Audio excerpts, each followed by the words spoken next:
Today, we're going to take a deep dive into humanoid robots made in Europe. Hello, and welcome to TechFirst. My name is John Katsir. There are at least 16 major players in humanoid robots globally, but when I chatted with Peter Diamandis recently about his big report on humanoids, there wasn't a ton in Europe. That's a problem because Europe has a unique perspective on people, on society, economics, and how to develop in a fair way for all. That's critical if we think about the humanoid robots and the future of work. Today, we're chatting with perhaps the leading European startup in humanoid robotics. It's called Neuro Robotics. They're just 5 years old, recently took on a big new investment, and they announced For Anyone, that's 4NE-1, in October of 2024. Today, we're chatting with the CEO and founder, David Reger. Welcome, David. Thank you so much, John, for having me here. So excited to talk about I'm robots. super pumped about it. Thank you for spending your late Friday evening with me. Wow, the first week back from Christmas vacation, although you got an early start. Tell me about For Anyone. For anyone is our, let's say, humanoid robot, which is supposed to be, let's say, a multi-purpose device. So it means a robot like with the shape of a human, and I hope very soon also with the capabilities also of humans, and that's what we are right now working on. So we released a Gen 1, Gen 2, and now working on a Gen 3, which will be released in June this year. So it's already this year, and I'm super excited about that. That is super rapid innovation. I mean, you talked about it in October, which is just 2, 3 months ago, and now you're already working on Gen 3. Yes. I mean, we actually started a little bit earlier to work on it. So I released actually the Gen 1 one day before Elon announced his robot. So it was also on purpose for sure. And it helped us also to get a little bit of visibility in that space. But in the same time, yeah, we made a very fast shot to get experience with it, worked on the Gen 2 right away, and also here saw all the limitations out of the field. So we have already some robots deployed in the field, in the automotive space, some other spaces, and yeah, and not waiting and just working already on Gen 3 because here it's all about, let's say, getting them better than what's on the market because it's a big race we're in right now and we want to win. So I want to talk about all of it, the robot, what it can do, where you are, your rate of progress, what it can't do yet, some of the hardest parts, all that stuff. We're also going to get into some of what this means and what this looks like, how you see the future with humanoid robotics and all that stuff. Before we dive into that, the name is super interesting, right? I mean, I read it probably 10 times, maybe 25 times, just going for NE-1 before I kind of picked up on it. For Anyone. Talk about that name. Yeah. So yeah, the name was actually my idea because I thought, like, we were discussing, because if you look at all our robots, we have like Lara, we have Myra, we have Meth, and even the last times I got a little bit of shitstorm, like, why are you calling them like women's names or names? And there's like, I couldn't actually, let's say, like, I thought, okay, the next platform should be for anyone. It should be no gender, but actually just a device which is supposed to help humans and in everyday tasks. So it means not just in factories at work, but actually also in our households. So a multi-purpose device. And for that, I thought everyone should make their own names up because I once also walked into our AI lab and I started talking to Myra. So I came in and said like, hey, Myra. And then I felt like, okay, there's like 10 robots started and asking, hey, what can I do for you? And then I realized it was actually stupid to just call it one name. We should actually give like people like the ability, like the possibility of just name their robot because it's a family member, let's say like that, or not really family, but something which will be in every household, like everywhere. And everyone should just call it whatever we want. So, and this is why For Anyone. I love it. It sounds like the early days of when Apple brought out, I'm going to say SIRI because I don't want to activate anything in my immediate neighborhood. And your watch and your phone and your computer would all sort of say hello. It's like, whoa, I just want one of you. Exactly. Very That's cool. exactly like if you call it like, so this is why also one of the first functionalities you have when you turn on this robot, like call it, give it a name, and Yeah, so you actually call it whatever you want to. I Uh, love that. will like listen and will be mostly super sensitive to this, let's say, call word. Yeah, yeah, I love that. You're working on Gen 3. I mean, it reminds me of Figure. Between their first model and their second model, they had a 10x improvement in speed. Are you seeing similar jumps and leaps between generations? Yes, even now Gen 3, I would say it should be the best robot on the market. So in my opinion, right now, like if you look at the field, right now the leading humanoid on the market, I would say it's Optimus, like Hmm. from its behavior, like the way of how it moves and how it behaves at this time. So it's pretty good, and so our job is like to be better than them. So that's why we put a lot of effort now into the new Gen 3, Hmm. and I'm super excited about to show something in June, which will actually beat also all the other humanoids on this planet. It's a tough job. A lot of people working on this, super smart people, and a lot of money behind this. What's been the hardest part? The hardest part, so I think the difference from us to others, it's that I see the humanoid also just two arms on a very unstable platform, and it's nothing else. Or so, and that's the difference from us to all the others is we have already thousands of robots in the field, and they're robot arms with cognitive abilities. So it means they also hear, see, feel, and react on different situations. So the most difficult part is actually the whole data streaming, like how you stream the right data and how do you do it in real time so you can actually close the loop between the virtual world and the physical world. So this is actually a task which why we actually started right away and knew Gen 3, because we couldn't close the loop of like of the data to receive the right data to be actually reactive enough and to actually be, let's say, reactive in the field good enough. So that's why also we started to actually adding more sensors, adding different kind of sensors to close the loop. And this is what I'm seeing right now on this all videos, which we watching and always in this nice environments, and you see what they're showing you, like, hey, what's an apple? And here, this is an apple. Nice. The thing is, like, everything is static, and that's why it's simple. That's something what everyone can do. But I think the difference is if you look at the real world where everything's moving, where nothing is static, and so everything is like just somehow moving, and this is what the human is best in. It's like being reactive on and cognitive enough to react on all kind of situations, and this is something we want to win. So it's and this is also the most toughest part, in my opinion. Super interesting to hear your answer there. Often, when I ask that question of robotic CEOs, they'll say something like hands or something like that. I was talking to Sanctuary AI, and they were saying, half the complexity of a robot is in the hands. And that's true. And that's a mechanical challenge. It also reminds me, I was chatting, I haven't even released this episode yet, with Real Robotics, and they've got Aria, and we had her on the call, and that's a her, by the way, not an it, and the delay there in response was significant. So you're talking about being able to respond quickly. I think that's really critical. Talk about how your history has enabled that, because as you mentioned, you have thousands of robots that you've shipped, or robotic arms that you've shipped, and you've called them cognitive robots. So they haven't just been an arm that is programmed and moves X to Y or inserts B in A or anything like that. It's actually Mhm. been responsive. And that's actually the difference we brought into the robotics field. There was no one. We were like the pioneer of cognitive robots because of one reason.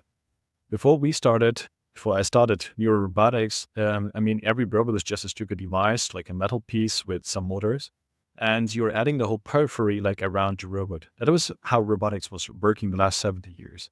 So, and what Neura changed is actually bringing this sensors, which normally put around the robot, just inside of the robot arm, and then give the robot actually the ability of seeing, hearing, and feeling and being reactive on the real physical world. So it means which is not static.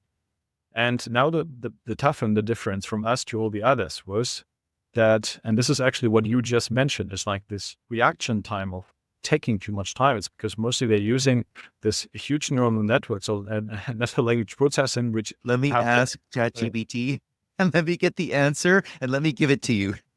yeah, and that's the thing is, like you have there like maybe how many billions of parameters, which and this is actually taking time, so it's delayed all the time. And this is the difference from us to the most. It's like the real world, you are not able to have this delay. So it means this is the difference from a human to this machine, which just having like a smart brain in the cloud and a piece of metal. And what we do is actually that you have it already in 3 different layers. So our artificial intelligence, we call it neural networks.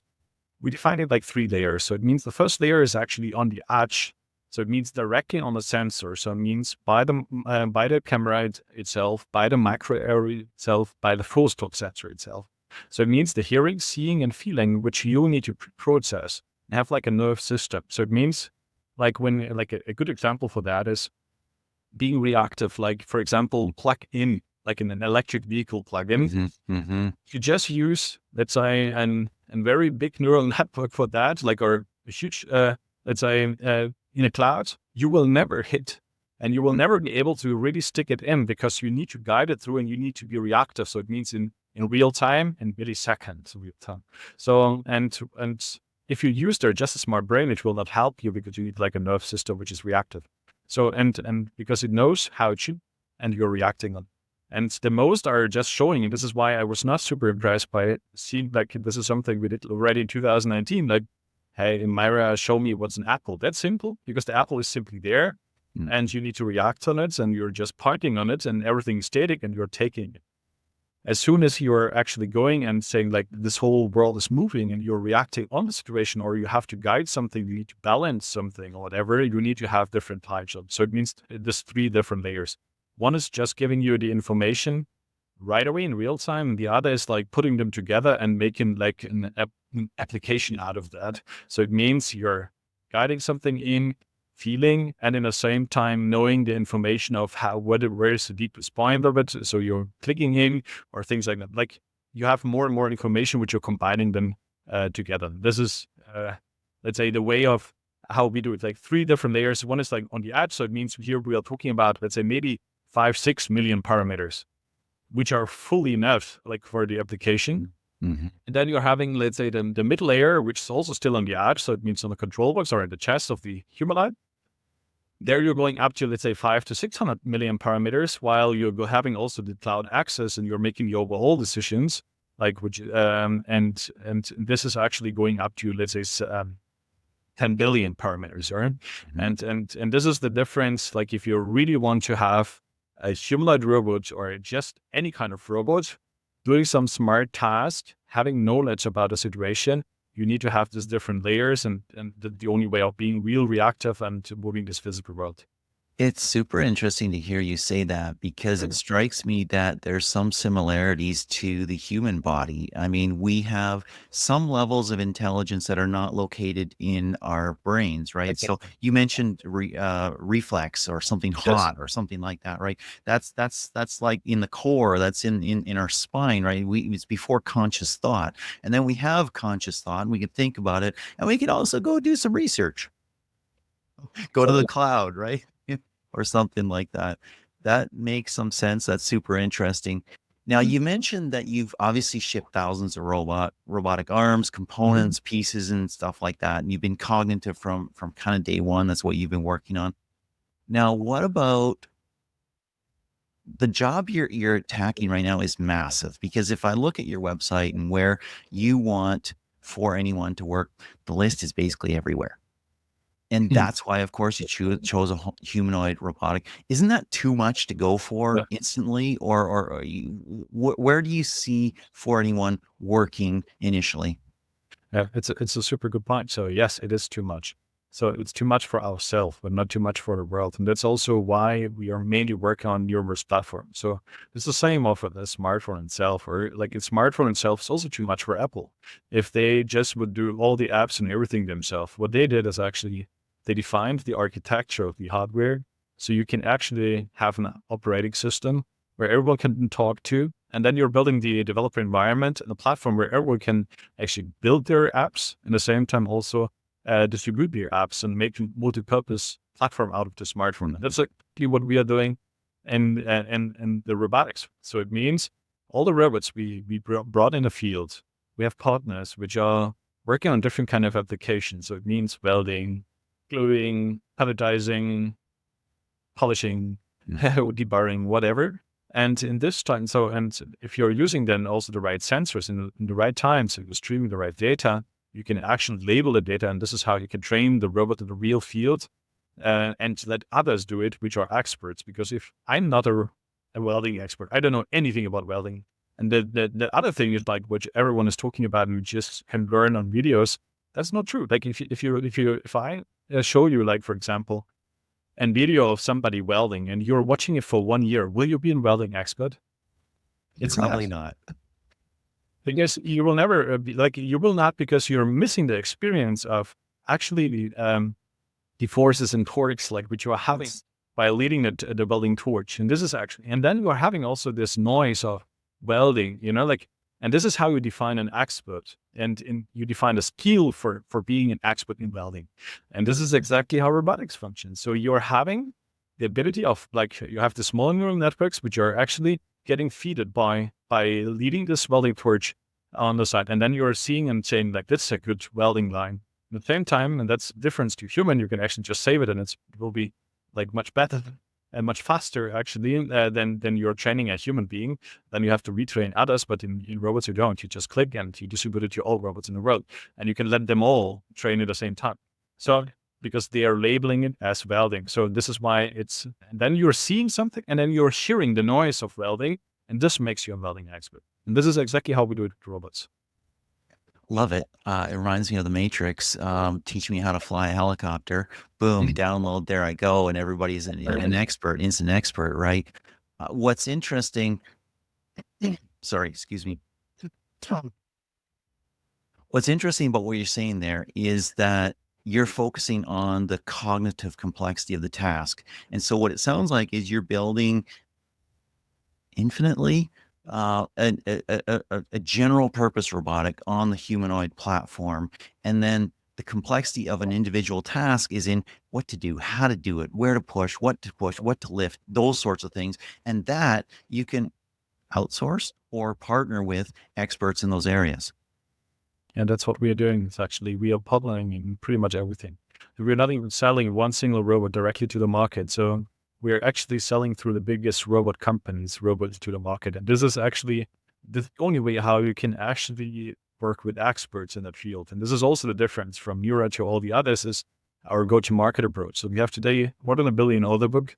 Why? Because simply we are working with the biggest channels in the world. So, and in the same time, we are actually solving the biggest challenge of a startup, because the startup has some issues, or like a startup is always like, the challenge of a startup is like the whole growth phase is all the time. Let's say everything is already at, or you're going into the market and it's always too early. You're pushing like product, and that's also the trust part is. And if you're selling robots, this is the most important thing. If you're buying robots, you want that your machine is like running day and night and all the time without failures.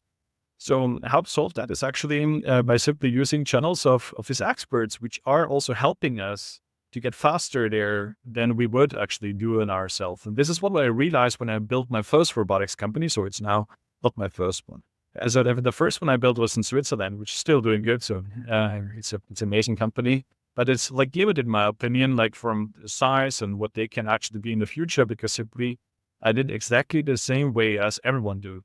They're simply building good robots or trying to build good robots and then bring them through their own channels to the market. And then they have to build their service infrastructure. They have to solve all the challenges in the same time and somehow sell a lot of robots, because that's what's the expectation of every investor. You can't. Love it. You're focusing on what you're best at, and you're allowing space for other companies in the market, because they're experts in different areas and they can bring to market, they can maintain, they can do all those things. Tons of sense there. Absolutely. Yes. Let's, I don't know how much you want to talk about your third gen. but you brought it up, and so I'm pretty interested. Of course, you want to have a big announcement in July, so you don't want to share too much right now. Tease us just a little bit. What will this thing be like? What will it be capable of? So, um, let's say there was basically three areas we focused most on. So number one is like the interfacing part, like how we interface and how we stream more data in the same time, and at the same time, like how can we actually, let's say, use the data of many robots in the same time. This was the most difficult part. Like, and Crowd here intelligence. yes, and the same time also, let's say, so it's the sensing part, and the sensing part is also one very important aspect inside, which I can probably also talk about.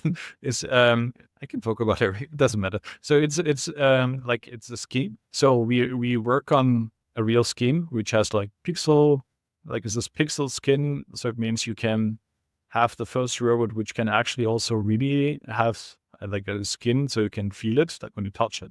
Wow. Why did I focus on that? Is simply when like people get impressed every time they're coming visiting me, and I let's say for anyone fill up my glass, but I don't get impressed at all. So I'm super annoyed by my own robot, because you see like how slow does it move. Like when it comes close to me, you don't want to risk something. You're somehow fighting with yourself. That's why I'm saying 2 arms on an unstable platform, and then it's bending over and then going rasping my glass, and then it takes too much. Like the first time, it's always impressive because you see and you think, wow, how smart is this device and how amazing. Watch it 10 times like I do, and you'll freaking hate this thing. Like you say like, this will never help me in anything because I would never have the Patience. patient. Yeah, that's the word. So, and why is it like that? And this is what I thought about. The way is like simply is like, again, the sensor data, like how you sense the human and how you're like when we are interacting with each other and I fill up your glass, I'm super fast next to you and I'm somehow having you in my eyes and I'm touching and not fearing to hurt you and to kill you, like with my arms. And what the human, the robot is different because it simply does not have enough abilities of sensors.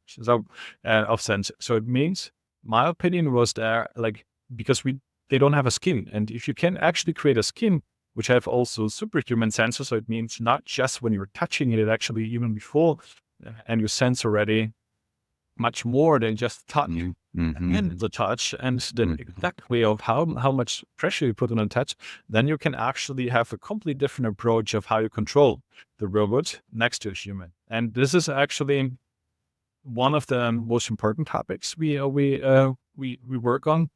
The other is like the whole sensors itself, like the seeing, hearing, and feeling, that it's just better and faster, and you stream it all in the same time. And the bandwidth of streaming, this is a big issue. It is a big issue in the automotive field, and this is actually where we helped ourselves with some technologies out of there. But in the same time, we had to reinvent them because it was still not good enough. And the other part is actually the way of also the let's say the agility of the robot itself. So if you look at like Boston Dynamics, what they do is like crazy cool. Like with these, like with the electric one, they do not as much, but they still showed a nice video of the Nikolaus making it backflip. I think it's impressive because with electric motors, this is like super difficult. And this is also something we touched. So we invented a new actuator where we believe it's right now the best one on the market. It's also an own gearbox technology and different cooling and different way of how we do. And and this is actually like, so, and in the same time, it's like, for example, like this is actually that the other, I will better not tell yet because this is. Well, you've told a lot already, which is really great. Around the NDA, they're not even allowed to talk each about the humanoids so much. But it's like it's a separate department which is only focused on humanoids and but able to take all the technologies out of the field because this is synergy we have. And but I think I told already a lot. No, that's great. I appreciate that, and I think those are critical capabilities. two different places. One is speed. Speed matters, right? And robots, especially some of the Gen 1 humanoid robots that we've seen, are slow and it's painful. You see them walking and it's like, okay, here's a geriatric old human taking 5 hours to get from here to the wall type of thing. That won't fly in an industrial environment. You need a decent level of speed. Doesn't Yes. have to be super fast, but it needs decent level of speed. And second is working with humans. You can't just slow down and be catatonic when you're next to a human. You need to be able to work, as you said, naturally. Like you and I, if we interact in a real space, we're not afraid of smashing each other in the face or something like that because we know we have controls and sensors. And our agent cannot do that. So that makes a ton of sense. Yeah. I do want to talk about kind of some of the bigger aspects of humanoid robotics, and I'll start here. This is kind of a Manhattan project. Maybe that's the wrong term. It's a moonshot. I'm talking kind of globally as a species, inventing something that can do much of our work for us. How do you feel about your place in that? How do you situate yourself in that? You so first, first of all, I do see now not the moonshot anymore. So like, okay, like we know how to go to moon, so that's why. Mhm. Moonshot Haven't is, been there in a while, personally. but yeah. So the thing is, like I think it will be reality very soon because simply there is a huge pace going on because of one thing. It's all because of China. So because China is giving the pace. And that's why I'm also excited about that. Because before, like, I mean, I started in 2019 and it was nobody believed in hardware. Like the whole space, like I was in US, I was in Japan, I was looking for investors and they were like all living in a metaverse and nobody was actually believing in robotics at all. So now they step like one step back. So it means humanoids. And the thing is, in that field, it got actually not just by Elon. Elon is actually pretty much looking at one thing. He's looking at China because he knows like China is not predicting future; they're making future. So, and this is the why I do believe humanoids will be reality until 2030, like in a very high number. So it means millions of that. And the reason for that is like China actually has a goal until 2030. They want to actually have 5% working labor, let's say, uh, added by humanoid robots. So, and this is actually also the whole driving force behind that. And this is also why even Elon actually simply, let's say, had a pivot in his car company, or like he could call it almost like that, and made like a robotics company out of it because he see like this is a space which will be bigger in the future than any others. And this is why this is the driving force behind everything. And for us as the only German humanoid robotics company, and also I think in Europe there is not many, as No. you also said in the beginning. Like we have like it's I would see like as a so we have to do it and we have to actually participate on the market. We and not just participate, but we have actually to win to not stay behind and also not end up as a museum actually in 5 years.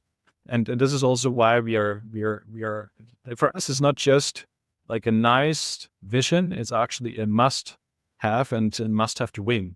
And this is also why we are doing that's why I'm believing like it will be very soon. But why humanoid? And this is maybe also a question. And Maybe let's pause on that first point right there and then get back to what you were just going to get to. As I kind of hinted off the top, it does really matter if the future that many people are foreseeing does happen. And whether it's 2030, 2035 or something like that, you have millions, billions of robots. You've compared them to smartphones and there are billions of those things out there, right? That will upend our economic systems. And if you're not a player at that table, if you don't have something at the table, the price of labor is going to approach zero in some sense. It'll never be zero. You understand what I'm saying, but it'll approach zero in some sense. If you're not a player at that table, your economy, your society, your nation, your European community, if we could put it that way, left behind and not in control of your destiny anymore. Because if the price of production approaches zero, wow, that changes everything. Yeah, the thing is, yes, I think if you're looking at European economic, our, let's say, state, economic state, is it like the right word, like right now? So everyone Status. just now talking about, I mean, recently also Elon Musk is involving himself a lot in Europe also. Yes. All the, Politics.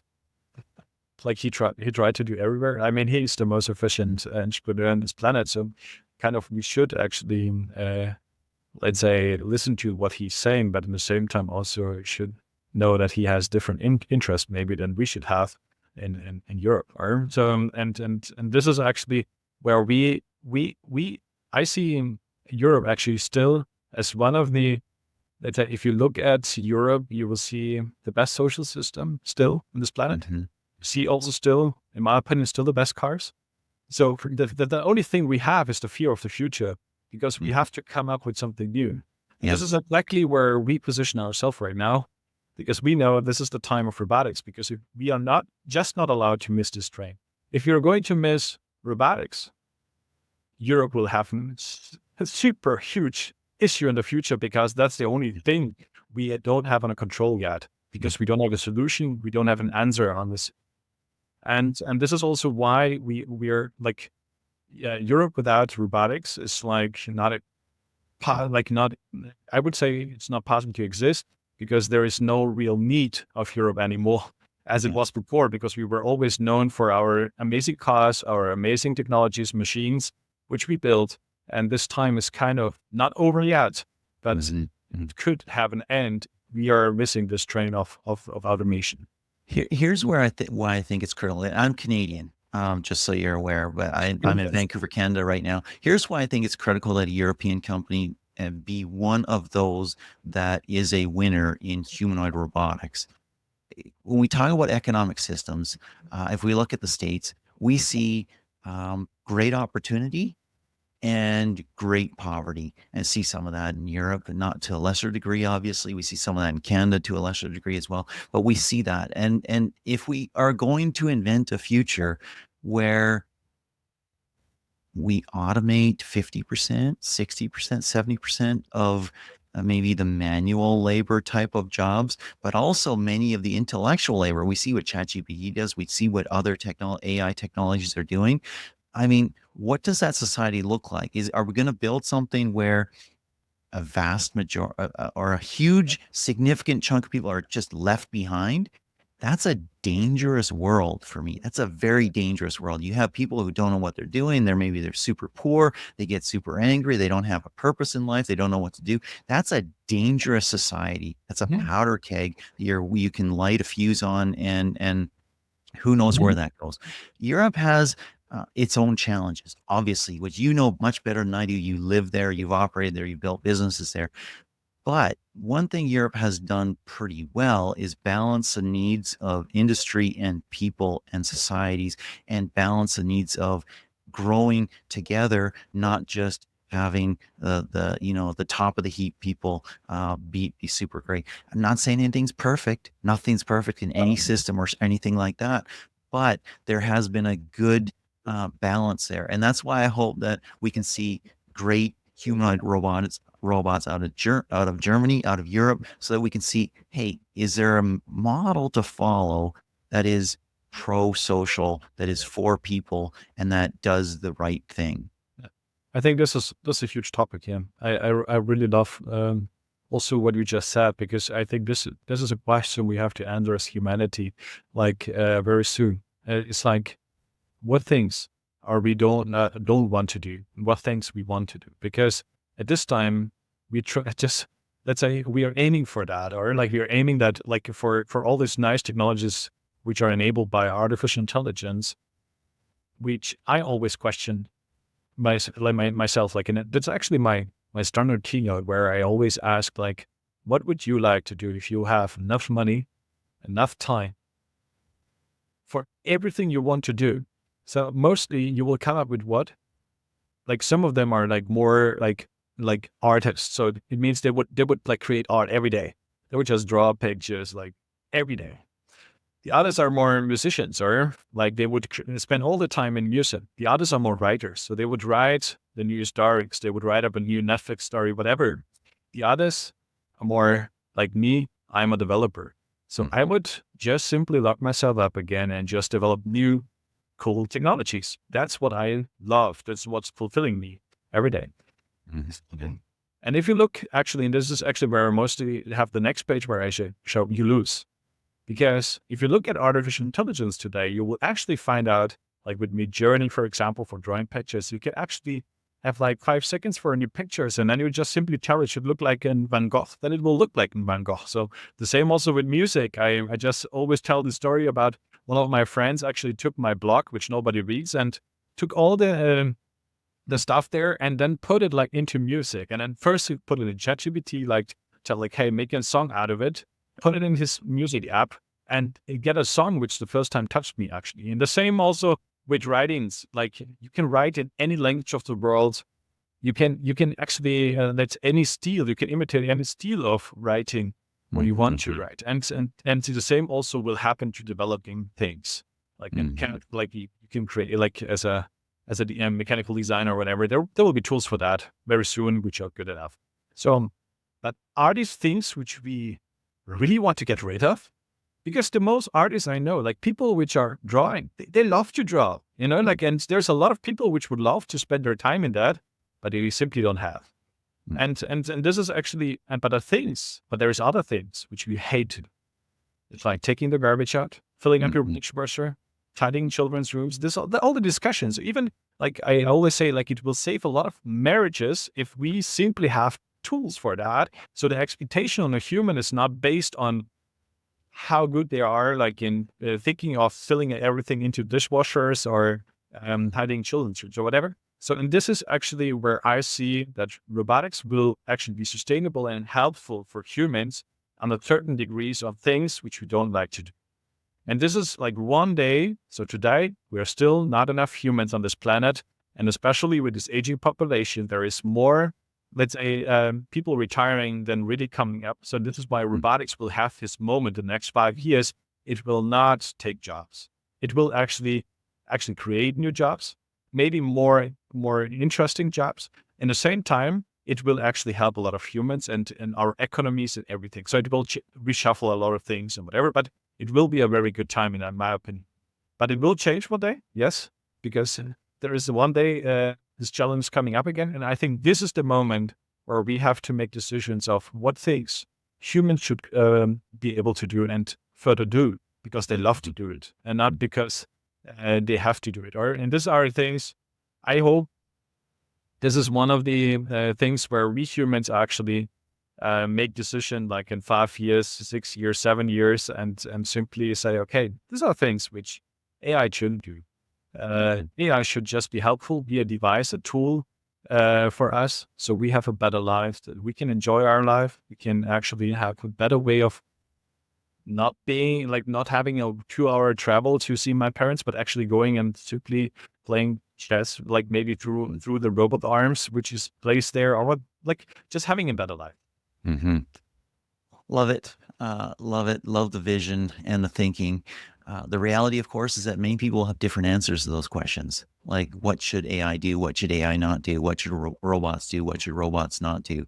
And those are going to be answered differently from different people in different countries. And I guess for me, the biggest thing for people is to understand, hey, do you love the process of what you're doing, or you just want the product? If you just want the product, let a robot do it. Yeah. Let Midjourney do it. Let ChatGPT do it. If you love the process, engage in that and enjoy it. This has been fascinating. This has been super interesting. I want to thank you for taking this time and for having this conversation. Thank you, John. Thanks. It was also like, I really enjoyed it. And yeah, thanks for having me